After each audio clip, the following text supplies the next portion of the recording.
Well, I said I was doing 2 interviews about the situation with the mail in the Isle of Man. Now, Geoff Rickard's joining us. He's on the management side. We've already heard from the union side, and it was made very clear that you guys are speaking as one, which is obviously good news, I'm sure, for everyone to hear. But I mean, Geoff, I was putting points there that still there's been, until recently anyway, I've had contact from some posties saying they didn't really want to keep going with what we'd call junk mail and that sort of thing. Have you addressed that now? Yeah, we've responded positively to that. We understand the health and safety aspects to our staff, but we also have obviously customer obligations. We've reduced the number of commercial advertising leaflets that we're going to deliver on a door-to-door basis, and we're only really looking at COVID-19 related issues at the moment. We're also looking at the makeup of mail and spreading that over the week to try and get the best mix of customer service, but also the number of times that people have to go to different addresses. Now, already you put in place about the signage thing, haven't you, about touching and doing that sort of thing. Can you explain that? Yeah. In line with all delivery companies, what we didn't want was customers signing on a screen and then different customers and so on signing the same screen. So now our posties will sign on the customer's behalf. We will also try and find a safe and secure place for a parcel if we need to leave it, as opposed to having to have an authority to do that, to save customers having to come into the office and therefore unnecessary journeys. You're seen very much as a key worker, I'm guessing here, and getting mail for a lot of people is very important. I'm sure you're being swamped, aren't you, with the amount of extra maybe Amazon deliveries or whatever is coming through? There's a lot of mail order coming through, there's no doubt about it. We had 2 40-foot containers and a plane full of mail today, and we're working our way through it. It's people are turning to the internet obviously to order, as they can't get products from elsewhere. Strangely enough, toilet rolls are one of the biggest things that we're seeing come through the system. Didn't I say you were looking for staff? I mean, are you being hit with problems with people having to self-isolate? Yes, we've had self-isolation through travel.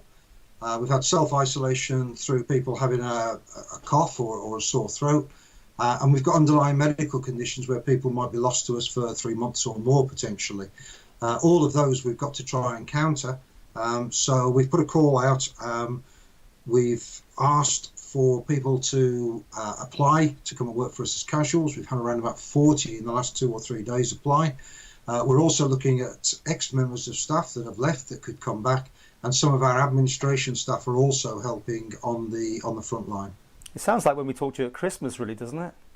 That sort of surge. It's like the Christmas operation. It's a surge in. I think the difference between the two is that at Christmas, everybody could help each other.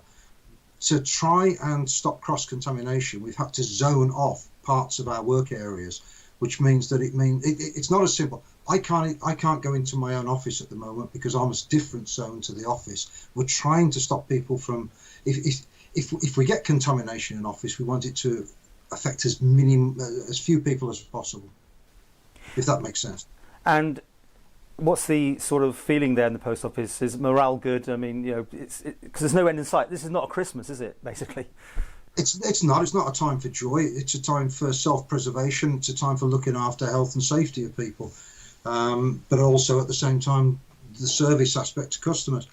The morale generally is very, very good. A lot of the postal staff are coming back after their own delivery and helping us take out walks that we've been unable to cover earlier. Everybody understands. I think we're all getting used to social distancing. It's a brand new concept. It's not something that we've come across before. We're used to going up and talking to each other the same as I would have done my interview with you at Christmas. Here we are, having to do it on Skype. It's a whole new world out there, and we're having to get used to it. Our postal staff are having to get used to it. People that would normally mingle together now have to talk to each other through doors and things. So it is very, very different. But I've been very, very impressed with the way that all of our people have responded to this. They've taken it seriously. They look after each other. They don't get close to each other, and we'll learn from what's gone wrong this week and do it better next week. Finally, if people do need to make contact with you, is there still numbers available and that sort of thing? People operate on the phones? Yeah, that's caught me on the hop really, because I can never remember the customer services number. I think it's 664 664. Sounds right. We'll check. We'll put it on the screen. Yeah, that would be that'd be really helpful. But you don't want people just calling for random things. You want that to be obviously priority, right? Yeah, I mean, when the mail comes in, we will deliver it. We haven't got a massive backlog of mail or anything at all like that, and these extra staff that we're getting in now will help us to compensate for any further absence that we've got. There are things in the pipeline that we've been contacted about, food deliveries and whatever, and those are things that we're considering at the moment and hope to be able to do for the future. But at the moment, it's all about delivering mail and looking after the people that work for us. And I would say that the union have been brilliant in this. I know that you've interviewed Kevin. They have been very, very helpful. They've given us leads when a shopper's got hand gel in. They've told us where to go for it, and we've been able to get supplies. Because obviously supplies of gloves, hand gel and masks, which we've been trying to get for our people, are very, very limited. And in the case of masks, obviously priority rightly goes to the medical services.